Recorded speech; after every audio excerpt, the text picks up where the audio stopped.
Imagine you are 7,000 feet above the jagged peaks of the Zagros Mountains. You are a colonel in the United States Air Force, flying the most sophisticated strike fighter on the planet, the F-15E Strike Eagle. Suddenly, the cockpit screams with a master warning as a kinetic impact from a Russian-made S-400 missile shreds your right engine. The world spins into a chaotic blur of fire and metal as you pull the yellow handle to eject into the freezing void. But here is the truth that the official military reports tried to bury. When that parachute opened, the colonel was not just falling into enemy territory, he was falling into a $60,000 death trap.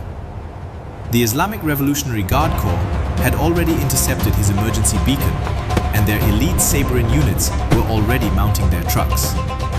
They did not want a prisoner, they wanted a trophy.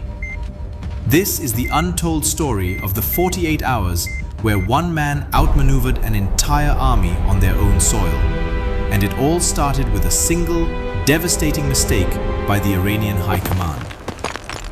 The date is April 3rd, 2026, marking day 35 of Operation Epic Fury. The sky over the Chahar Mahal and Bakhtiari province is a bruised purple, thin and smelling of burnt jet fuel. As the colonel descends, he is completely alone. His pilot, the man sitting inches from him seconds ago, has drifted miles away due to a sudden thermal gust. This separation is the nightmare scenario every aviator fears. Below him lies a labyrinth of limestone and shale slopes designed by nature to hide predators and kill the lost. But the colonel is a graduate of the Survival, Evasion, Resistance and Escape program. As his boots hit the rocky ground, the impact is brutal, causing a hairline fracture in his left fibula. The searing pain signals the start of a ticking clock. He has exactly 10 minutes before the first Iranian scouting party reaches the crash site. 10 minutes to disappear into a landscape where every villager is a potential informant and every drone overhead is a digital executioner. While the colonel is burying his parachute under a pile of jagged rocks. 50 miles away in a regional command center, the screens are glowing with urgent data. The commanders of the Guard Corps did not see an accident. They saw an opportunity. Capturing a high-ranking American officer with deep knowledge of nuclear protocols was not just a tactical win, it was a global propaganda victory. Within 15 minutes of the shootdown, they activated Operation Spiderweb. They did not just send soldiers, they sent money. Massive cash rewards, equivalent to 10 years of local wages, were broadcasted via radio and local mosque speakers. They offered $60,000 for the American, dead or alive. This is where Iran made their first critical error. They assumed the pilot would head for the valleys, the easiest path to travel with an injury. They swarmed the lowlands with thousands of local militia members, thinking they had him boxed in. However, the colonel did the one thing the tactical manuals said was impossible for an injured man. He started climbing higher into the peaks. It is now 2 o'clock in the morning in total darkness. The colonel is crawling up a 45-degree slope of loose shale. Every movement sends a cascade of rocks tumbling down, sounding like thunder in the dead silence of the mountains. Suddenly, he freezes at the rhythmic sound of a drone. It is a Shahed 191, an Iranian tactical unmanned aerial vehicle equipped with high-resolution thermal imaging. He presses his body against the freezing limestone, pulling a multispectral thermal blanket over his torso to mask his heat signature.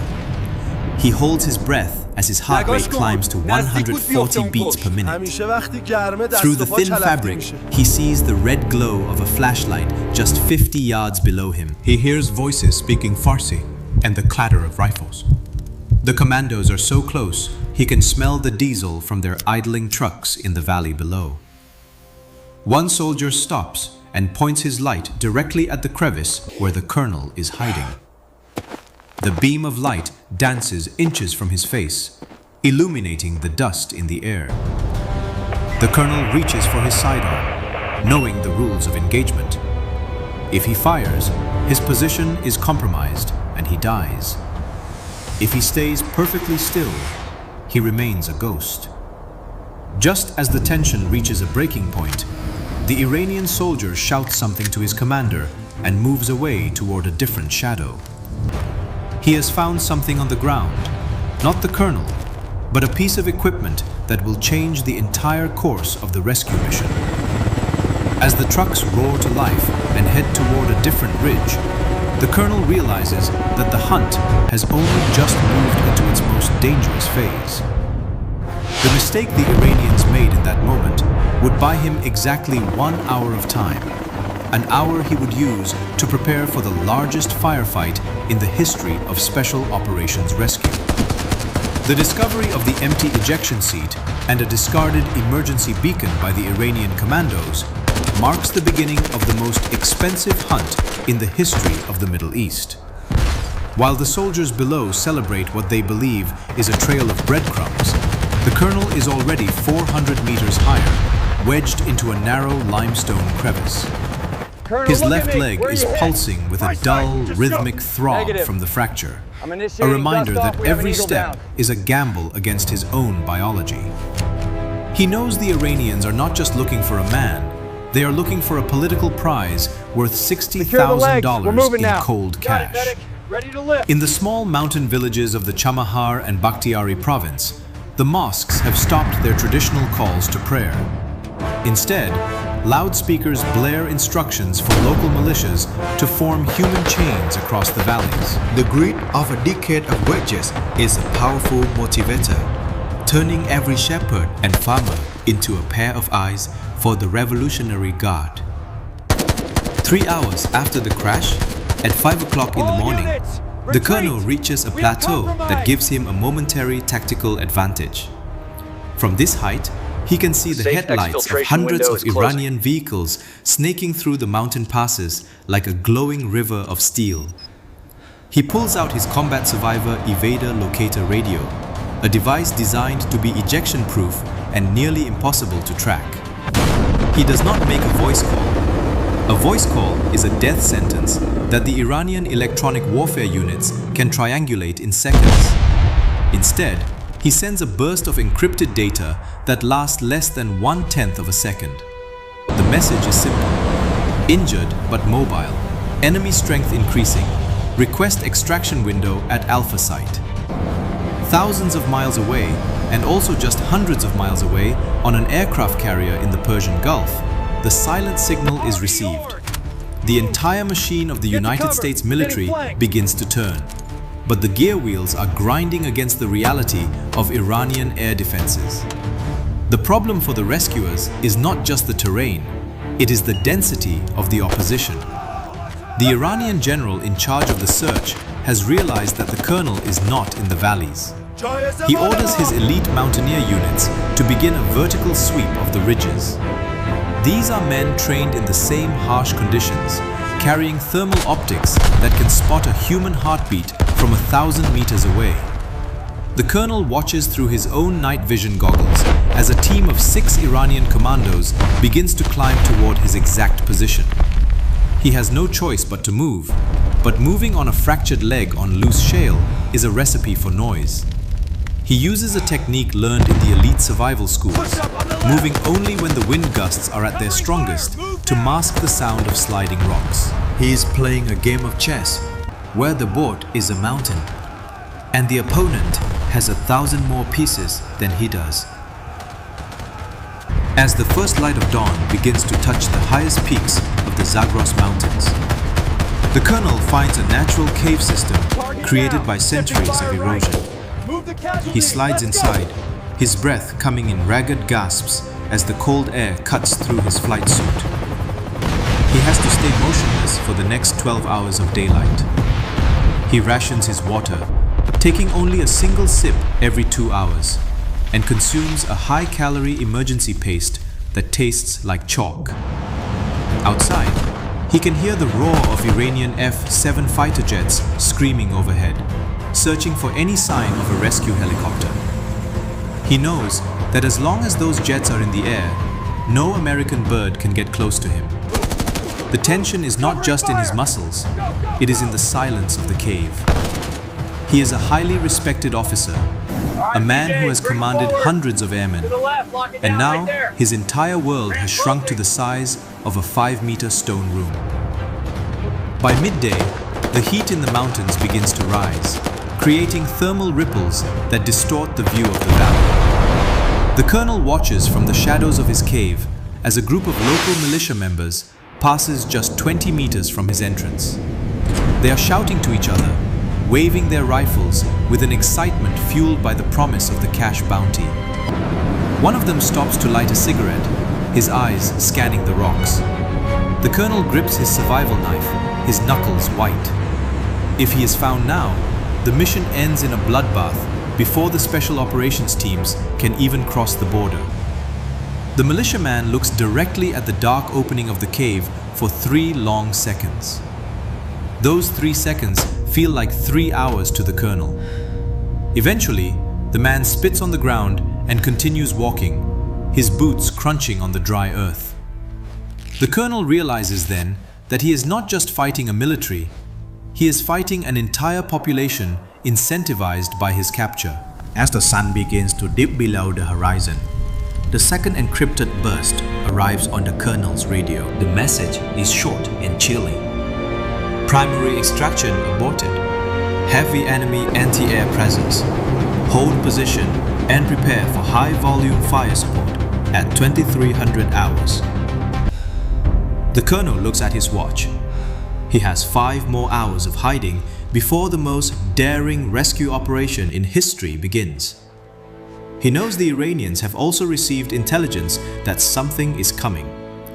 They are moving their surface-to-air missile batteries into the very valleys he needs to cross. The $60,000 bounty has now evolved into a bait for a much larger trap. The colonel begins to prep his gear, wrapping his fractured leg in a tight compression bandage. He is no longer just a survivor. He is the center of a storm that is about to break over the Zagros Mountains, involving stealth transports, attack helicopters, and a firefight that will be remembered for generations. The transition from a silent evasion to a full-scale military confrontation begins at exactly 11 o'clock in the evening. The colonel emerges from his cave, his fractured leg now a numb anchor that he drags through the shadows of the limestone peaks. The air has turned biting cold, yet his palms are slick with sweat inside his tactical gloves.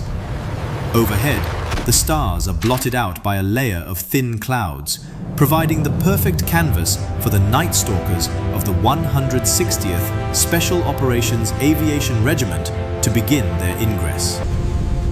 Low in the valleys, the Iranian Revolutionary Guard has established a series of checkpoints every 2 kilometers, their spotlights cutting through the darkness like white blades. The $60,000 bounty has turned the region into a hornet nest, and the colonel can see the glowing embers of campfires dotting the ridges where local militias wait for a sign of movement. Suddenly, the silence of the high-altitude desert is shattered by a sound that every American pilot knows by heart. It is the low, guttural thrum of twin turboshaft engines, 2 MH-47G Chinooks, and a pair of MH-6 Little Birds are screaming through the narrow canyons, flying less than 15 meters above the canyon floor. They are using terrain masking to stay below the radar curtains of the Iranian S-400 batteries. The colonel watches through his night vision goggles as the lead Little Bird bangs hard, its rotors nearly clipping the jagged walls of the Black Mountain. This is the moment the Iranians have been waiting for. From 3 different directions, shoulder-fired surface-to-air missiles streak into the sky, their white tails illuminating the valley in a hellish glow. The sky erupts into a kaleidoscope of flares and tracer fire as the American aircraft begin their defensive maneuvers. The colonel reaches the designated landing zone, a flat shelf of rock overlooking a steep drop, just as the 1st Special Operations ground team fast ropes from a hovering helicopter. These are the para-rescue men, elite warriors whose motto is so that others may live. As they hit the ground, a massive firefight erupts. Iranian commandos, hidden in the surrounding crevices, unleash a hail of heavy machine gun fire. Just a story, isn't it? The sound is deafening, a continuous roar of lead striking stone. The colonel is forced to stay low, his face pressed into the freezing dirt as bullets whistle inches above his head. He sees a flash of green tracers from the American side as the little birds roll in with their miniguns, chewing through the Iranian positions with a rate of fire that sounds like a giant zipper being closed. The extraction has turned into a desperate stand. In the chaos of the engagement, the lead medic reaches the colonel. He doesn't waste time with words. He slams a dose of rapid-acting painkiller into the colonel's thigh and begins to secure him to a litter. But the situation on the ground is deteriorating. The Iranians have moved a mobile anti-aircraft gun into a position that overlooks the landing zone. A stream of 20mm shells begins to tear into the rocky shelf, sending shards of stone flying like shrapnel. One of the pararescue men is hit in the shoulder, but continues to fire his weapon, providing cover for his teammates. The colonel realizes that the $60,000 bounty on his head has drawn an entire battalion of enemy forces into this single square kilometer of mountain. The American forces are being surrounded, and the window for a safe exfiltration is closing with every passing second. The ground commander makes a split-second decision to call in close air support. Overhead, an A-10 Thunderbolt II, the legendary tank killer, rolls into a dive. The sound of its 30mm cannon is a bone-shaking brrrrt that echoes through the Zagros Mountains for miles. The Iranian anti-aircraft position is silenced in a single pass, replaced by a plume of oily black smoke. But the victory is short-lived. As the first MC-130J Commando 2 transport attempts to land on a nearby austere strip to pull the entire team out, it strikes a pocket of soft, treacherous sand. The massive aircraft bogged down, its wheels sinking 30 centimeters into the earth. It is a catastrophic failure in the middle of a war zone. The rescue force is now trapped on the ground with a wounded colonel and a multi-million-dollar aircraft that cannot move. The colonel watches from his litter as the special operations teams pivot from a rescue mission to a scorched earth defense. They begin rigging demolition charges to the bogged-down transport, refusing to let the sensitive technology fall into Iranian hands. The Iranian forces, sensing a major propaganda win, begin to push harder, their voices now audible over the wind. They are shouting about the reward, their greed driving them into suicidal charges against the American perimeter. As the demolition charges are set, the second transport aircraft circles overhead, waiting for a gap in the fire to make a desperate landing. The colonel grips the edge of his litter, realizing that the 48 hours of hell are culminating in a moment of pure, unadulterated violence. The mission is no longer just about his life. It is about the survival of the entire rescue force in the heart of enemy territory.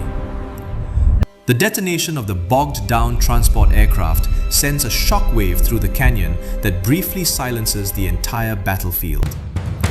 A massive pillar of orange flame rises over 100 meters into the night sky, incinerating millions of dollars of sensitive American technology before the Iranian forces can lay a finger on it. The colonel feels the heat of the blast, even from his position on the rocky shelf, his vision swimming from the intensity of the light and the dulling effects of the painkillers. As the black smoke begins to billow, the ground commander shouts orders over the roar of the fire, directing the remaining special operations teams to form a tight defensive perimeter around the secondary landing zone. The $60,000 bounty is now irrelevant to the soldiers on the ground. It has been replaced by a raw, primal struggle for survival in a valley that wants them dead.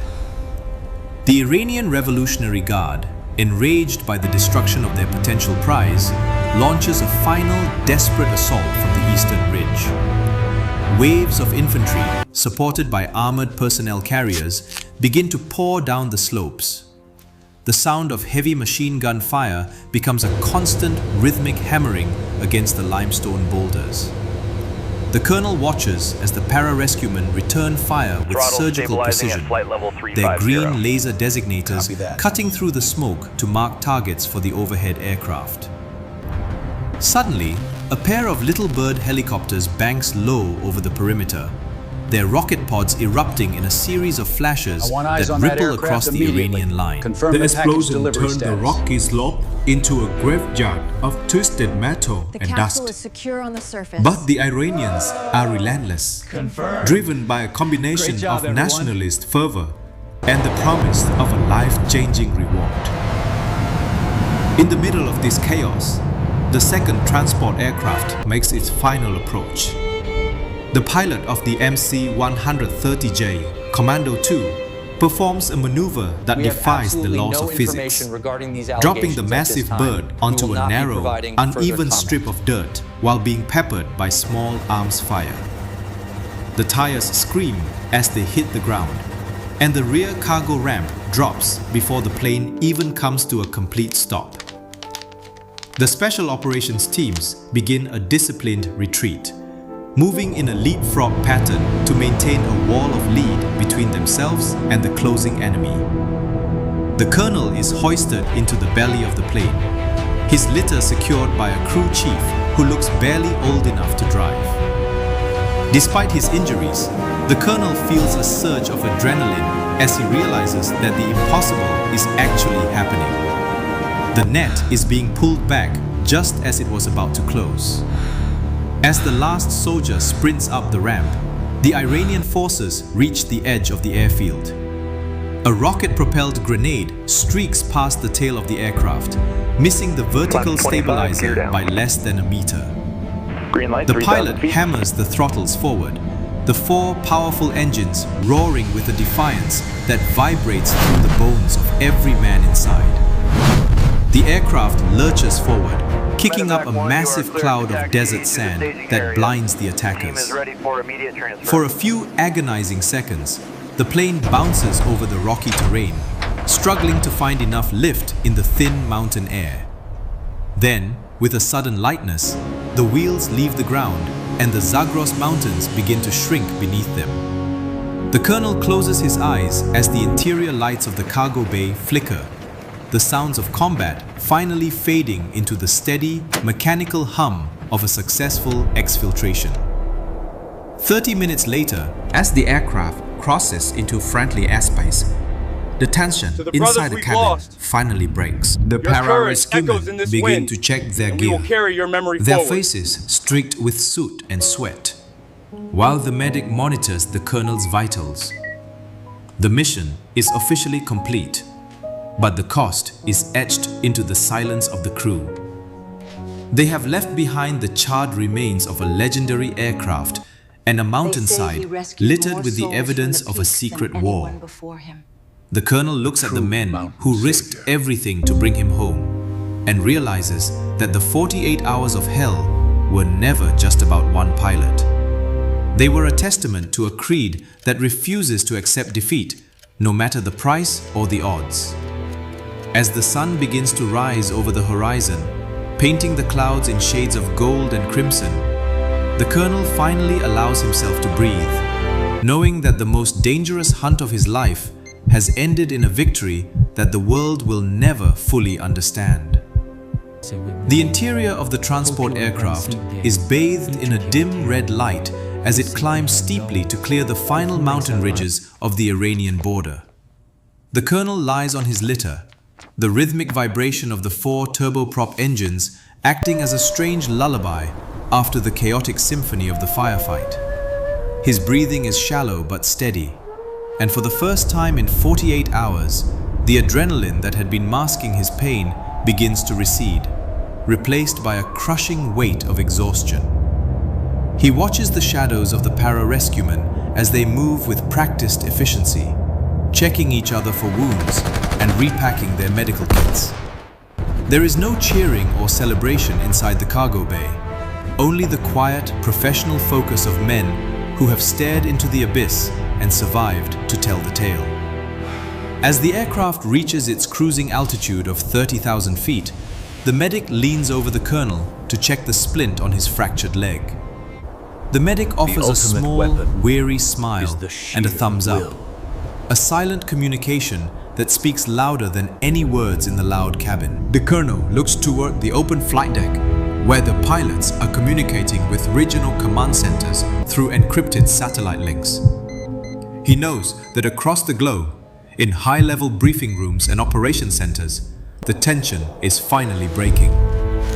The mission that could have ignited a third world war has been contained, though the cost remains visible in the empty seats of the aircraft and the charred wreckage left behind in the Zagros Mountains. The narrative of the $60,000 bounty will soon be replaced by diplomatic denials and classified reports. But the truth remains etched in the minds of the men in this bay. 1 hour into the flight, the colonel is handed a bottle of water and a warm blanket, the simple comforts of safety feeling like a luxury beyond imagination. He thinks back to the moment he sat in the ejection seat, a single soul falling into a hostile wilderness, and compares it to the massive, coordinated machine that moved heaven and earth to bring him back. He realizes that his survival was not just a result of his own training or his endurance, but a testament to a collective will that refuses to leave a comrade behind. The faces of the Iranian villagers, the glow of the Predator drones, and the thunder of the A-10 Thunderbolt cannon all swirl in his mind like fragments of a fever dream. He understands now that he is no longer just a pilot or a colonel. He is a living symbol of a promise kept at an incredible price. The descent into a friendly airbase in the region is smooth and controlled, a stark contrast to the violent takeoff from the desert strip. As the wheels touch the tarmac and the aircraft taxis toward a waiting medical team, the rear ramp lowers to reveal the first light of a new day. The air outside is warm and smells of salt and jet fuel, a familiar scent that signals the end of the nightmare. The colonel is wheeled out of the aircraft and toward a waiting ambulance, but before they load him in, he asks the medics to pause for a moment. He looks back at the scarred and soot-stained fuselage of the transport plane, and then at the team of special operators standing on the ramp. He raises a weak hand in a salute, a gesture of profound respect for the warriors who chose to stay in the fire so that he could walk out of it. The final chapter of this operation does not end with a medal or a parade, but with a quiet room in a military hospital and the long process of healing. The colonel knows that the world will move on to the next crisis, and the details of the Black Mountain rescue will become a legend whispered in the halls of flight schools and special operations barracks. He closes his eyes as the ambulance doors shut, finally surrendering to a deep and dreamless sleep. The 48 hours of hell are over, and though his body is broken, his spirit remains intact. He has returned from the edge of the world, a survivor of a hunt that defied the odds, carried home on the wings of men who believe that no price is too high for a single life. As the medical monitors hum a steady rhythm in the quiet recovery ward, the colonel stares out the window at a sky that no longer feels like a battlefield. The mission is officially over, scrubbed from the public record and buried under layers of state secrets. In the mountains of Iran, the $60,000 bounty has already been forgotten by the villagers, replaced by the charred scars on the ridges and the hollow silence of a failed hunt. But for the men who flew into the fire, the cost is etched in their memories and the missing equipment left in the sand. This was never just a rescue. It was a cold reminder that in the modern age of drone swarms and satellite tracking, the ultimate weapon remains the sheer will of a soldier who refuses to surrender. As the sun sets over the airbase, the colonel finally closes his eyes, knowing that while the world moves on to the next crisis, the promise to never leave a man behind was kept at a price that only those in the shadows will ever truly understand. The 48 hours of hell have faded into a legacy of grit, a story of survival that changed the rules of engagement forever.